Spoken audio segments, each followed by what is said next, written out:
복은 어디서 오는가? 우리가 원인을 알면 그 원인을 찾아가면 우리에게도 복이 오겠죠. 오늘 창세기 12장 1절에서 5절 말씀, 복은 어디서 오는가라고 하는 제목으로 함께 은혜 나누고자 합니다. 하나님께서 아브라함을 부르셨어요. 택하시고 부르십니다. 여러분, 우리는 하나님께서 때에 따라서 어떤 분을 택하시고 부르셔요. 그 부르시는 이유는 우리가 알 수 없습니다만 신명기 7장 7절 말씀에 의하면 하나님께 우리를 선택하시고 우리를 기뻐하시고 부르심은 우리가 수요가 많아서도 아니고 우리에게 자격이 있어서도 아니고 우리에게 능력이 있어서가 아니라 오히려 다른 민족보다도 수요가 적음이라. 즉 우리 개인에게는 우리 능력이 많아서도 아니고 우리 능력이 부족하기 때문에 더 부르시는 그 은혜가 있습니다. 그래서 신명기 7장 8절에서는 그러므로 여호와께서 다만 너희를 사랑하고 사랑하시기 때문에 부른다는 거예요. 택하신 것도. 또한 또는 너희가 하나님의 약속을 맹세를 이루는 어떤 도구로 사용하겠다고 하시면서 우리를 부르신다는 겁니다. 여러분, 하나님께서 저와 여러분을 구원의 백성으로 부르시고 선택하시고 믿음을 주셔서 구원받게 하시는 것은 구원의 내용이 무엇이며 하나님께서 왜 구원하시는가를 우리들로 하여금 말씀하시고 또 그것을 그려내시겠다라고 하는 말씀입니다. 그래서 택함을 입은 저와 여러분에게는 하나님의 큰 뜻, 계획이 성취되는 놀라운 은혜가 있을 줄 믿습니다. 우리도 학교에서 그러잖아요. 학교에 선생님이 가끔 누구야 이렇게 부르면 심부름을 하잖아요. 심부름을 받은 학생은 좀 번거로움이 있고 희생이 있고 수고로움이 있을 거예요. 그러나 그 심부름을 하기 위하여 선택받은 자로서의 희생과 수고를 따르지만 그래도 기쁜 거죠. 선생님 나를 부르셨다. 나에게 특별히 또 심부름을 시키셨네. 무슨 일을 시키셨을까? 어떤 일을 하기 위하여 나를 택했을까? 이렇게 기뻐할 때 이 학생에게는 큰 기쁨이 된 것과 같이 우리를 택하신 것이죠. 그래서 이러한 하나님의 부르심, 하나님은 우리를 부르시고 선택하시고 왜 부르셨을까? 하나님이 왜 저를 부르셨어요? 라고 할 때 하나님께 물어보니까 하나님이 이와 같이 답변합니다. 떠나라! 예, 놀랬죠? 예, 부르시고 나서 무슨 좋은 걸 줄 줄 알았더니 떠나라! 그러는 거예요. 보십시오. 12장 1절입니다. 여호와께서 아브라함에게 이르시되 너는 너희 고향과 친척 아버지 집을 떠나라. 내가 네게 보여줄 땅으로 가라. 너는 거기서 떠나서 내가 보여줄 땅으로 가라. 이게 부르신 목적이래요. 하나님께서 저와 여러분을 구원하시고 믿음의 사람으로 불러놓으시고 왜 나를 구원하셨습니까? 물어본다면 떠나라 그리고 가라 라고 하는 것입니다. 그러면 왜 무엇을 위하여 또 떠나게 하시는 걸까요?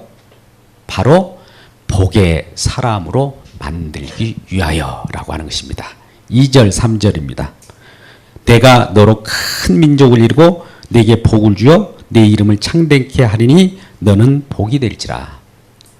우리를 떠나라고 하고 가라고 하는 하나님의 부르심에 응답하고자 하나님께 나왔더니 하나님은 우리로 하여금 어떻게 어떤 복의 사람으로 만드는가 봤더니 큰 민족을 이루겠다는 거예요. 한 사람을 뽑아 세워가지고 큰 민족으로 이루겠다는 것이죠.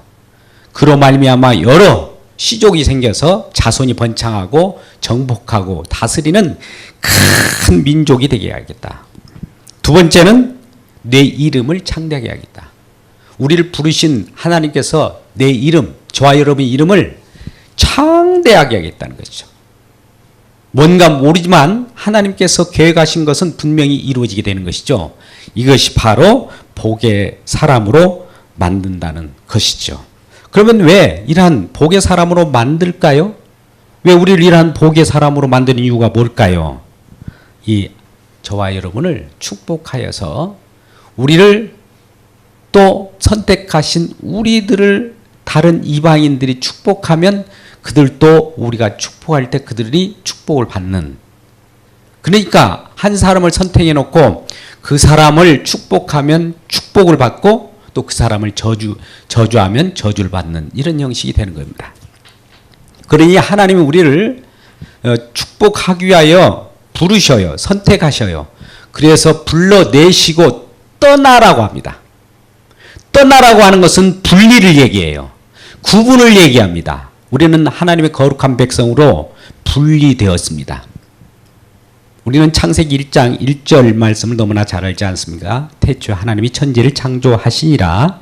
땅이 혼돈하고 공허하며 흑암이 깊음 위에 있고 하나님의 영은 수면에 운행하시니라. 하나님이 이르시되 빛이 있으라 하며 빛이 있었고 빛을 낮이라 칭하시고 어둠을 밤이라 칭하시니라. 이렇게 말씀하시면서 첫째 날에 빛과 어둠을 창조합니다. 빛과 어둠을 나누어요. 빛과 어둠을 구분했습니다. 떠나라, 구분하라, 분리하라 이 말이에요. 빛과 어둠을 구분했습니다. 그리고 둘째 날, 둘째 창조, 둘째 날에는 어떤 일이 있습니까? 물과 물, 궁창을 나누게 됩니다. 그리고 분리해서 나누게 하니 하늘과 바다로 나누게 합니다. 둘째 날이에요. 셋째 날에는 그 바다 가운데 묻히 드러나라, 구분되어서 올라오라 하니 땅이 올라오게 되는 것이죠. 그렇다면 여러분, 우리를 떠나라고 하는 것은 분리예요. 구분이에요. 어떤 것을 나누는 겁니다. 나누는 역사가 창세기 1장 1절부터 창조의 역사 속에 일어나는 겁니다. 왜 이렇게 나눌까요? 예, 빛과 어둠을 나누고 빛의 그 공간에는 해, 달, 별이라고 하는 광명체를 넷째 날에 채워넣었습니다. 그리고 다섯째 날은 하늘의 궁창에 또 바다에 하나님께서 채워넣을 것들이 있으니 하늘에는 새가 나르게 하고 바다에는 물고기가 들어가게 하는 거예요. 다섯째 날은 그러면 넷째 날, 다섯째 날 이와 같이 그 채워넣고 여섯째 날은 뭘 채워넣을까요? 땅이 드러나는 땅 위에 짐승을 있게 하시고 또 식물에 씨 맺는 채소와 또 열매 맺는 나무를 하나님이 지으시고 그 속에 사람을 탄생하셔서 사람을 지으셨어요. 사람이 여섯째 날 그 공간 땅 위에 거하게 되는 것이죠. 그러니까 하나님께서 우리를 선택하신 목적은 먼저 구분입니다. 분리예요. 하나님의 거룩한 백성으로 선택한 다음에 그에게 충만한 축복의 역사를 채우고 채워넣는 이 역사를 가지겠다라고 하면서 아브라함에게 너는 본토 고향 아버지 집을 떠나 내가 내게 지시할 땅으로 가라. 떠나서 가라. 떠나서 가는 자에게 하나님께서는 무엇인가 큰 축복으로 채워 넣겠다는 것이죠. 그 축복의 내용이 오늘 창세기 12장 2절에 나와 있었죠. 너로 큰 민족을 이루게. 그리고 내 이름을 창대하게 했다. 그러면 왜 이와 같은 복의 사람이 되게 만드는 것일까요? 복의 사람으로 만드는 이유는 아브라함을 누군가가 축복하면 그도 축복을 받아요. 아브라함을 저주하면 또 그 저주한 사람은 저주를 받네요. 그러니까 아브라함이 지금 선택을 받아서 이제 하나님을 떠나서 저 가나안 땅으로 갑니다. 가는 과정 속에서 여러 가지 일이 일어나요. 그의 식솔들이 따라갑니다. 오늘 말씀 보니까 4절에 아브라함이 여호와의 말씀을 따라 갔고 롯도 그와 함께 갔으며, 여러분 발음을 잘 들어보십시오. 성경 속에는 롯도가 나옵니다. 롯도 그와 함께 갔으며 아브라함이 하란을 떠날 때 75세였다. 75세 때에 그 조카 롯도 따라갔고 5절에 아브라함이 그 안에 사레와 조카 롯도 하란에서 모은 소유와 얻은 사람들을 이끌고 갔다. 아브라함을 따라간 사람들이 있어요. 아브라함을 졸게 따라가면서 아브라함에게 붙어 따라다닌 자는 하나님께서 아브라함을 축복함으로 말미암아 아브라함을 따라다닌 자가 아브라함을 바라보고 아브라함을 따라감으로 아브라함을 축복하기 때문에 그들도 축복을 받아버리는 겁니다. 근데 그 아브라함에게 대항하고 아브라함을 저주하고 아브라함을 비난했던 이방인 잠깐 애굽으로 내려갔을 때 애굽의 그러한 자들도 아브라함을 잘못 알아봤기 때문에 그 큰 낭패를 보는 일이 있잖아요. 그래서 아브라함을 기대고 아브라함을 축복하는 자에게는 하나님이 또 축복을 내려주고 또 아브라함을 저주하고 해코지 하는 자에게 하나님께서 저주를 내리는 거예요. 이 말은 저와 여러분이 하나님께서 선택하셨습니다. 하나님 믿음의 사람으로 선택해서 구원의 역사를 이루어가는 여정 속에 있는 나그네입니다. 이 세상 살아갈 때 어렵고 힘들고 또 그만한 우리의 믿음의 경주는 힘이 들 수밖에 없어요. 그 가운데서 하나님이 선택하신 저와 여러분을 많은 사람들이 예수 믿는 당신들 축복합니다 하면 그들도 우리를 통하여 축복이 임하고, 우리가 예수 믿기 때문에 예수가 믿는 것이 전부냐라고 비난하고 하는 그런 자들이 있다면 하나님께서 그들에게 저주를 내리겠다는 거예요. 이것은 아주 무서운 말이자 우리에게 큰 축복된 말입니다. 소망의 말입니다. 우리를 대적하고 우리를 비난하고 세상 가운데 있는, 세상에서 분리되어서 나와 선택받은 우리인데 세상 신이 끌어갈 때 항상 하나님께 구원받은 백성들은 세상 신이 내버려 두지 않아요. 날마다 비난합니다. 예수 믿는 것이 전부냐? 네가 떠나가신 것이 진짜 그것이 축복이냐? 라고 할 때 이 세상 신들은 날마다 우리 믿음 가운데 경주를 못 하도록 만든다는 거죠. 그러면 세상 신을 하나님께서 저주해버리는 거예요. 이게 심판입니다.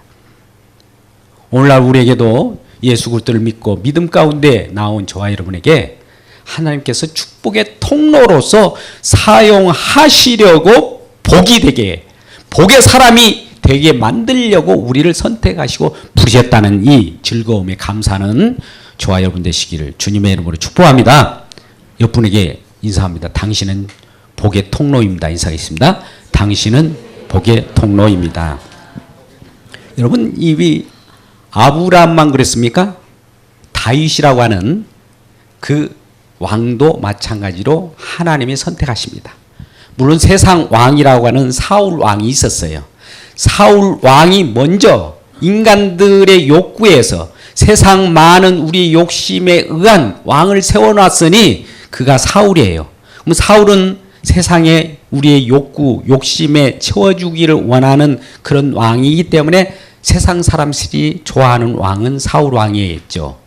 그런데 이런 사울 왕에 의해서 쫓겨다니는 왕이 하나 있어요. 그게 바로 다윗입니다.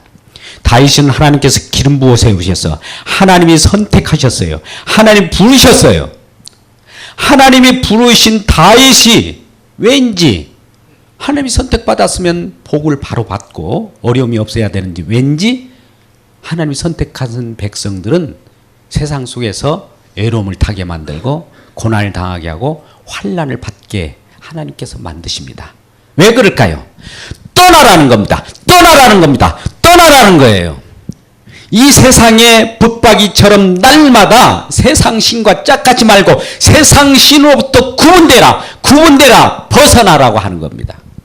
그래서 떠나라고 그래요. 떠나면 하나님께서 우리에게 지시할 땅이 있어요. 예비된 그 축복의 땅, 그 가나안 땅으로 가기 위한 여정인 겁니다. 그래서 믿음은 떠나는 겁니다. 믿음은 어떤 곳을 향해 가는 여정인 겁니다. 이러한 저와 여러분을 부르신 그 뜻이 다윗에게도 고스란히 임하게 되어서 다윗은 날마다 도망가는 신세가 됐어요. 심지어 그 아들 압살롬, 오살롬에게 쫓겨서 이리저리 방황하고 산 중턱에 또 어떨 때는 짐승과 우거하면서 그러한 어려움을 겪었던 것이죠. 그러한 고난의 여정, 세상을 떠난다는 것은 이와 같이 우리가 집착되어 있던 어떤 그 붙박이처럼 있었던 곳에 떠나기가 그렇게 어려운 거예요. 사실 우리가 신앙생활하기가 쉬울 것 같아도요, 세상 신은 날마다 세상에 바쁘게 만들어요. 세상 유혹, 더 나은 거, 성공, 승승장구할 수 있는 여러 그림을 펼쳐주었습니다. 오늘날아 문명이 발달한 이러한 세계 속에서 우리가 세상의 문화를 즐기자. 우리의 행복은 세상에 있다. 그러면서 세상 쪽으로 우리를 유도합니다. 근데 하나님께서는 그것으로부터 떠나는 것이 사는 길이라는 거예요. 그것으로부터 분리되어 나오는 것이 사는 것이라는 거예요. 다윗도 그와 같이 세상 신과 같은 역할을 하는 사울 왕으로부터 쫓겨다님을 받았습니다. 날마다 잡아 죽이려고 세상 신처럼 뒤에서 저놈 잡아라 하면서 따라올 때 다윗은 산 중턱으로 이리저리 유리방황하면서 다녔던 것입니다. 그럴 때 그럼에도 불구하고 다윗을 찾아서 알게 모르게 와서 떡을 또 공개하고 다윗을 도왔던 다윗에게 붙어 있는 자들이 있었어요. 그게 바로 다윗을 축복하는 자죠. 다윗에게 붙어 있는 자, 다윗을 따라다니는 자들은 나중에 다윗이 그 이스라엘 왕으로 등극할 때 같이 왕노릇하는 그 위치로 같은 상에 있어서 밥을 먹고 같이 잔치를 벌였던 겁니다. 하나님께서도 예수 그리스도를 이 땅에 보내셨습니다. 예수 그리스도께서는 이 땅에 오셨을 때 반기는 사람이 없었어요. 아, 저분이 하나님이다 눈치챈 사람도 없었어요. 못 알아봐요. 그러니 빛이 이 땅에 거하심에 그 생명의 빛인데 사람에게 생명을 주는 빛인데도 불구하고 사람들이 알지 못하였다. 그를 배척하였다. 심지어 그를 배척했을 뿐만 아니라 십자가에 못 박아 주겠다. 그럼에도 불구하고 예수께 붙어 있는 사람이 있더란 말이죠. 예수를 축복하는 자가 있었어요. 예수님만을 바라보는 자가 있었어요. 예수님만을 붙들고 끝까지 달려 나왔던 사람들이 누구입니까? 가난한 자, 어렵고 병든 자, 헐벗고 굶주린 자, 기진맥진한 자, 그런 자들이 아닙니까? 창기나 세리, 내가 죄인입니다 라고 하는 자들은 이런 예수님을 붙잡고 있었어요. 세상에 안락할 수 있는 권력을 잡고 있는 유대인들이나 바리새인이나 장로들은 그런 세리와 창기를 향하여 왜 네가 예수와 함께 밥을 먹냐? 너는 죄인 주제에 무슨 그 왕과 함께 밥을 먹을 수 있어? 라고 hin난했을 때 예수님은 나는 이러한 자를 위하여 부르러 왔어. 이런 헐벗고 가난한 자를 부르러 왔어. 창기와 세리를 부르러 왔어. 죄인을 부르러 왔어. 라고 하면서 그를 감싸줬던 것이죠. 그러니까 이러한 세리와 창기들은 예수님께 붙어 있으므로 예수가 축복의 통로지 않습니까? 예수께 붙어 있으면 무조건 축복받는 인생이 되어버리는 겁니다. 그러나 예수를 비만하고 예수를 조롱하고 십자가에 못 박아라고 이런 마음을 가졌던 자들은 저주를 받게 되는 것입니다. 자, 오늘 일련의 과정을 보시죠. 지금 아브라함을 선택했습니다. 아브라함은 지금 갈대아 우를 떠나서 그 가나안 땅을 가는 과정 속에 여러 가지 어려움을 겪습니다. 조카 롯을 데리고 다님으로 말미암아 남북 전쟁이 일어났을 때 조카가 그 북연합군에 의해서 잡혀갔을 때도 어려움을 겪었어요. 그럼에도 불구하고 그는 모든 걸 양보하고 또 오직 하나님을 바라보면서 그가 길을 갈 때 애로운 나그네의 길을 갔던 것입니다. 그럼에도 불구하고 나그네 길을 갈 때 하나님의 선택하신 그 말씀 따라 언약 따라 하나님께서 이루어야 하신 그 뜻이 무엇인가를 날마다 상고하며 그 말씀을 상고하며 따라갔기 때문에 그 예수님은 아브라함은 예수님의 옆에예요. 아브라함이 그 가는 길은 예수님이 가는 길과 동일합니다. 다윗도 예수님의 예표예요. 다윗이 가는 길은 장차 올 예수님이 가는 길을 미리 보여줬던 겁니다. 그래서 그 가는 길에 따라갈 때마다 어려움이 한창 복잡했을지라도 그것을 하나님께서 구원해 주시고 하나님께서 아브라함을 쫓아가는 그 족속, 아브라함의 이름을 창대게 했을 뿐만 아니라 하나님께서는 아브라함에게 큰 민족을 이루게 했었으니 아브라함의 아들 이삭의 아들 야곱, 야곱의 아들 요셉을 통하여 여러 야곱의 12지파가 형성되어서 많은 민족을 거느리게 되었고요. 그 위에 모든 자들은 아브라함의 후손이라는 이름을 가지고 아브라함을 따라 다녔던 것입니다.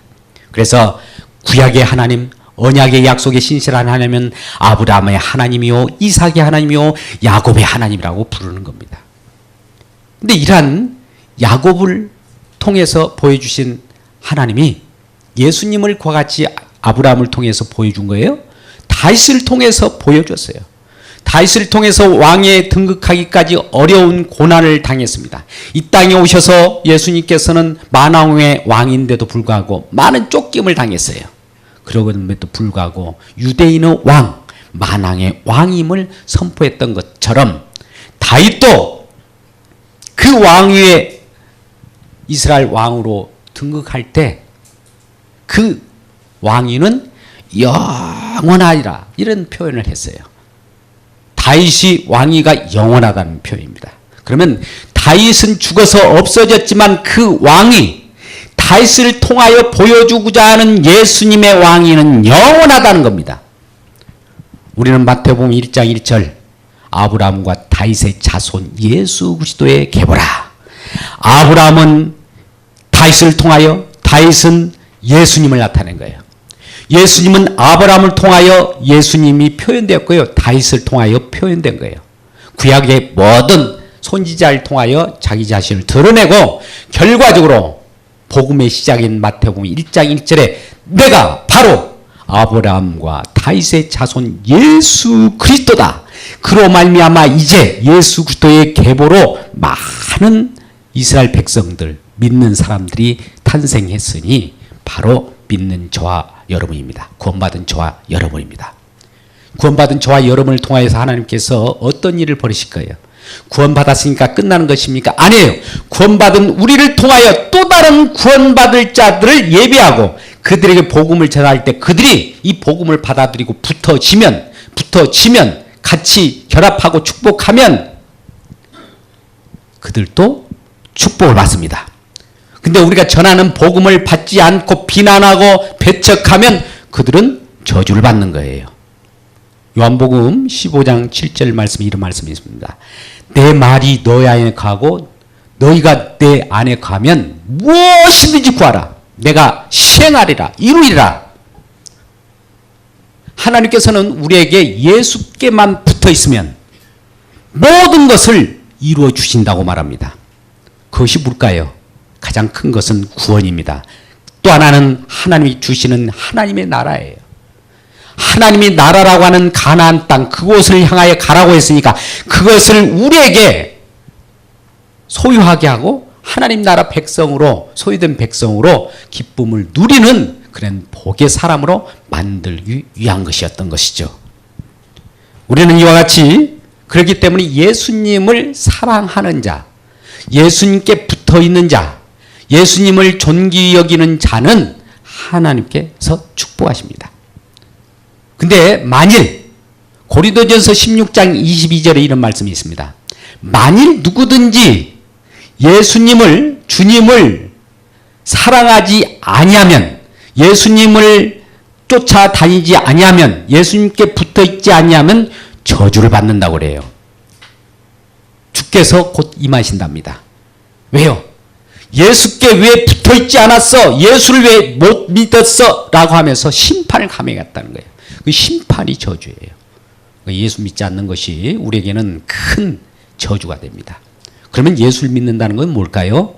예, 하나님께서 우리에게 주시는 복의 통로를 통해서 하나님께서 약속을 이루시는 데 신실하신 하나님입니다. 하나님은 말씀이에요. 말씀하신 바대로 내가 너에게 복을 주겠다라고 하는 그 말씀을 믿고 가면 천국으로 어느 순간에 우리가 들어가게 돼요. 그 말씀 따라 표본을 보여주신 분이 예수님이셔요. 그분은 저 하늘에서 떠나라 해서 이 땅에 들어오신 분이에요. 들어오셔서 새로운 공간 속에 저와 여러분을 번창하게 할 수 있도록 축복을 예비한 축복을 가지고 우리를 기다리셔요. 그래서 예수님 안으로 들어온 자, 예수를 믿는 자들은 그 속에서 번창하는 축복의 은혜를 주셨고요.